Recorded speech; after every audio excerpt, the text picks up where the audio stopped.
Hello everyone. तो बच्चों, आज मैं बात करने वाली हूँ डार्क रियलिटी ऑफ एमबीबीएस। कुछ ऐसे एस्पेक्ट्स की हम बात करेंगे कि जो आप बच्चों को नहीं पता है, जो सच में क्या गवर्नमेंट मेडिकल कॉलेजेस में क्या हो रहा है। आप क्योंकि नीट की तैयारी कर रहे हो तो उसके बारे में आपको एक आइडिया होना बहुत ज़रूरी है। और एक बच्ची का मुझे क्वेश्चन भी आया था कि मैम मैंने 2 बार ड्रॉप कर लिया है, ऑलरेडी इतने स्ट्रेस में मैं तैयारी कर रही हूँ पेपर की।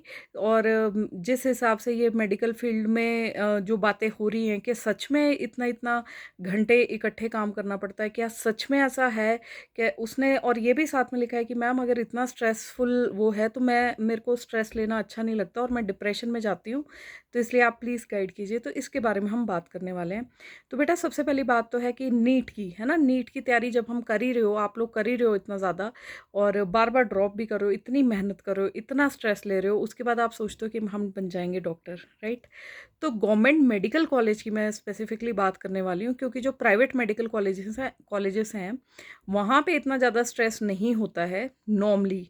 जो मैक्सिमम कॉलेजेस हैं, और जो बच्चे जैसे कई लोग तो प्राइवेट सीटों से प्राइवेट पेमेंट सीट से करने चले जाते हैं ना। तो इसमें क्या है कि जब आप लोग एडमिशन लेते हो ना बेटा वहाँ पे, तो सबसे पहले तो आपके जो एनाटमी के लेक्चर्स होते हैं वहाँ पे आपको कैडेवर के साथ काम करना पड़ता है। कैडेवर क्या होता है? बॉडीज़। कई पेशेंट्स जैसे जिनकी डेथ हो जाती है, तो कई पेशेंट्स तो अपनी इच्छा से डोनेट कर देते हैं अपनी बॉडीज़। और कई क्या रहते हैं कि जैसे लावारिस जो लाशें होती है ना, तो कई बार उनको भी जब मतलब आफ्टर प्रॉपर आपके परमिशंस वगैरह के बाद, तो वो चीज़ें भी उनको फिर कैडेवर बोला जाता है, जब वो मेडिकल उसमें यूज़ होती हैं डायसेक्शंस वगैरह में। तो बेटा, कई लोग तो वहीं पे जब फर्स्ट टाइम आप कैडेवर को देखते हो ना और फर्स्ट टाइम डायसेक्शन करते हो, तो कई लोग तो वहीं पे अपनी हिम्मत हार जाते हैं, और ये नॉर्मल प्रोसेस है एक, राइट?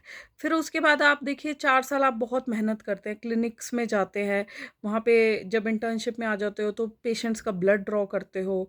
तो इवन इंटर्नशिप में आपको देखिए जब आपकी नाइट ड्यूटीज़ लगना शुरू होती हैं, तो वहाँ पे कई तरह के पेशेंट्स आते हैं। रात के टाइम कोई लोग ड्रिंक करके आ जाते हैं, ठीक है? तो ये एक रियलिटी है प्रोफेशन की, कि अब पहले का ज़माना कुछ और था, जहाँ पे डॉक्टर्स की बहुत ज़्यादा रिस्पेक्ट होती थी। लेकिन अब मतलब जो हमारी जो पब्लिक है, तो सब अब पैसा कमाना शुरू हो गए हैं, और मैक्सिमम लोग मतलब ये फ़ोन्स की वजह से, और इन सबको ऐसा लगता है कि हाँ भई डॉक्टर ही तो है, क्या हो गया? डॉक्टर ही है ना, इसको तो काम करने के पैसे मिल रहे हैं, क्यों बनाए यहाँ पे आके? आप इसलिए बने होते हो कि भाई साहब हमें रिस्पेक्ट भी चाहिए, साथ में ये जॉब पैसा भी कमा के देती है। तो मतलब वो होता है ना, दो पंथ एक काज वाली बात। लेकिन जो पब्लिक का माइंडसेट है अब बहुत चेंज हो गया है, बहुत चेंज हो गया है। उनको बस ये लगता है जैसे कि बाकी सब लोग जॉब कर रहे हैं ना अपनी, वैसे ही ये तो डॉक्टर ही है एक। और डॉक्टर के पास अब आजकल के माइंडसेट हो गया है कि लोग ना गूगल करके आते हैं इन्फॉर्मेशन।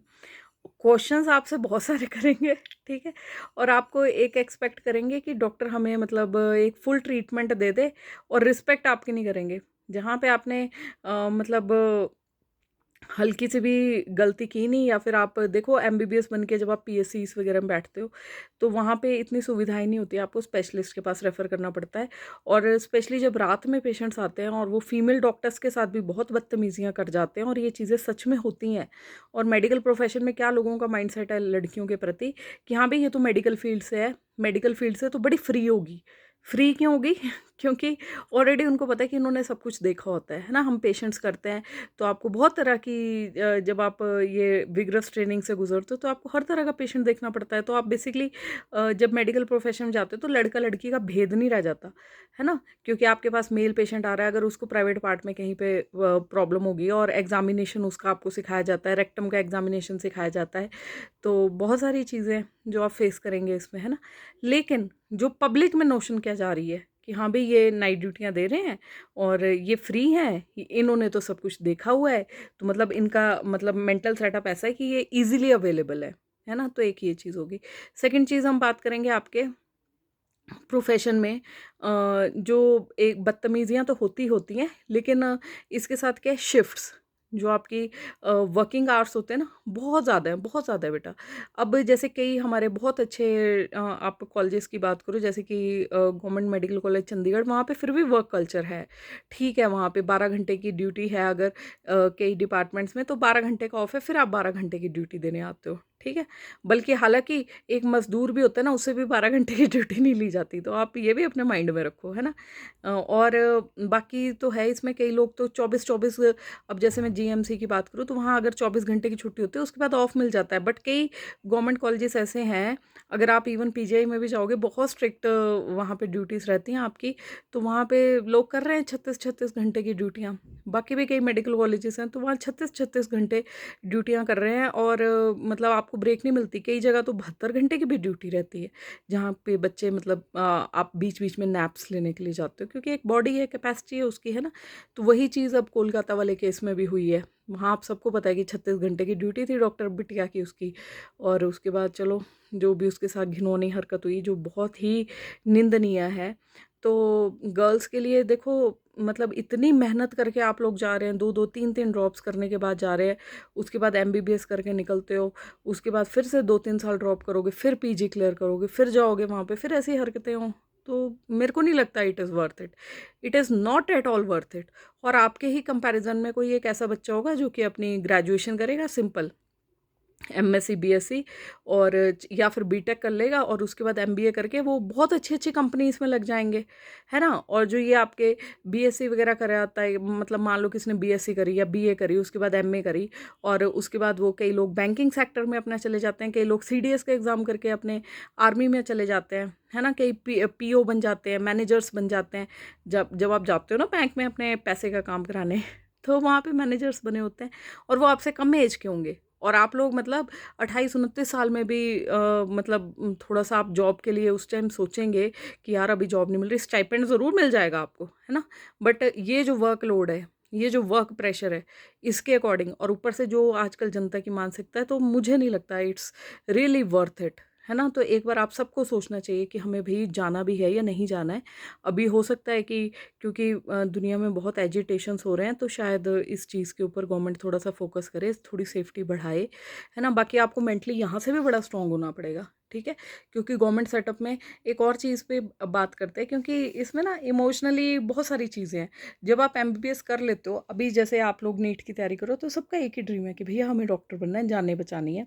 लेकिन जब आप एमबीबीएस करके निकलते हो ना, उसके बाद जब पीजी करते हैं, तो कई लोग अपनी पीजी के लिए ना स्ट्रीम चेंज कर लेते हैं, नॉन क्लिनिकल चीज़ों में आ जाते हैं, जैसे पैथोलॉजी हो गई, है ना? ये टोटली पैथोलॉजी क्या होती है, इसमें आप माइक्रोस्कोपिक जो स्लाइड्स वगैरह होती हैं, इनको स्टडी करते हैं, है ना? तो वो टोटली डिफरेंट फील्ड है, आप एकेडमिक्स में चले जाते हो, जिसमें पेशेंट के साथ आपका कोई डायरेक्ट लेना देना नहीं है। एक रेडियोलॉजी फील्ड है, जो कि नंबर 1 फील्ड है बेटा, नंबर 1 फील्ड पे इसको उठा उठा रहे हैं लोग, पीजी लोग। इसमें सीटी, एमआरआई, आपके अल्ट्रासाउंड्स वगैरह ये सब करते हैं। तो नॉन क्लिनिकल फील्ड है, आप लोग सुबह 7 बजे जाते हो और फिर शाम के टाइम 3-4 बजे तक फ्री हो जाते हो, फैमिली लाइफ पूरी है। लेकिन देखिए जिस मकसद से आप जा रहे हैं इसमें, तो वो चीज़ तो नहीं है ना। तो बेसिकली मैं आपको क्या बताना चाहती हूँ कि जो लोग इसको भी चेंज करते हैं, तो उनका भी कुछ ना कुछ तो माइंडसेट रहता होगा ना कि भैया इतना खज्जल होने से अच्छा है कि अपनी लाइफ आराम से गुजारो, है ना?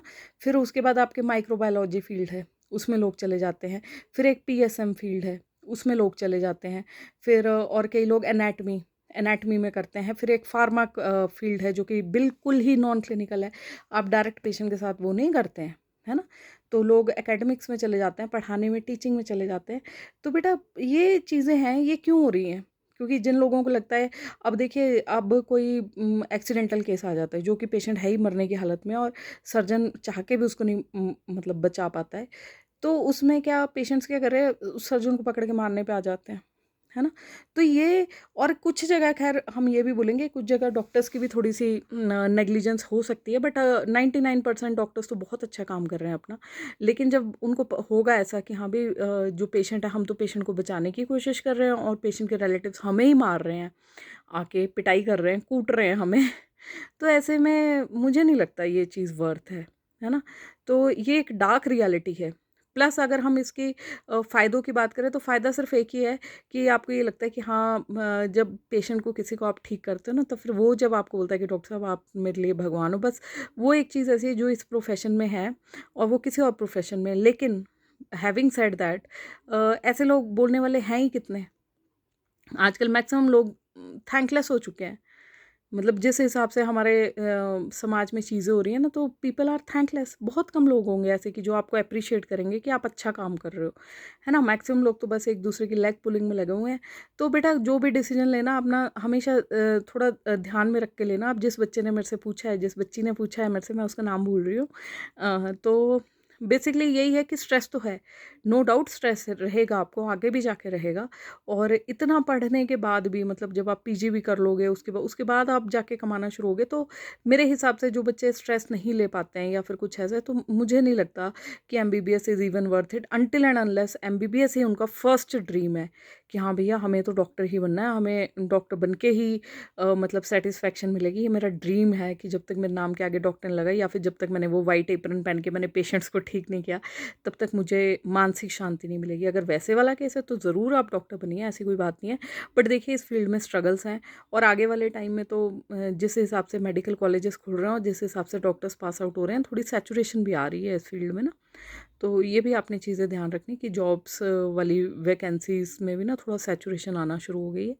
तो you have to keep this things in mind. Plus MBBS की एक डार्क रियलिटी ये भी है कि आफ्टर डूइंग एमबीबीएस आप सोचो कि आपको एकदम से नौकरी मिल जाएगी, तो वो थोड़े से अब आयाम कम होने वाले हैं। एमडी जब तक आप स्पेशलिस्ट नहीं ना होंगे, तब तक मतलब एमबीबीएस का सर्वाइवल थोड़ा सा मुश्किल हो जाएगा। आज से अगर मैं बात करूँ 6-7 सालों के बाद की, जब तक आप लोग ये करके निकलेंगे, क्योंकि जैसे बीडीएस फील्ड में सैचुरेशन आ गई है या बीएमएस फील्ड में सैचुरेशन आ गई, तो वैसे ही है। बट हाँ, एक बात है, फिटेस्ट ऑफ द सर्वाइवल, जो कि चार्ल्स डार्विन की थ्योरी है, वो हमेशा एप्लीकेबल रहेगी, आज भी, कल भी और आने वाले टाइम में भी, कि अगर आप अपने स्किल्स को रिफाइन रखते हैं और अगर आप में पैशन है अपने फील्ड में आगे जाने का, तब ज़रूर इस फील्ड में आप जाइए। और देखिए वही बात है कि हिम्मत करने वालों की कभी हार नहीं होती, है ना? एक चींटी चाहे तो बड़े से बड़े पहाड़ पे भी चढ़ सकती है और एक बड़े से बड़े हाथी को भी हरा सकती है। बात बस वही है। और जो भी आप डिसीजन लें सोच समझ के लें। फिर भी कोई क्वेश्चन हो तो मुझे बताइएगा, तो I will try to answer that. भगवान सबका भला करे। हर हर महादेव, जय श्री राम।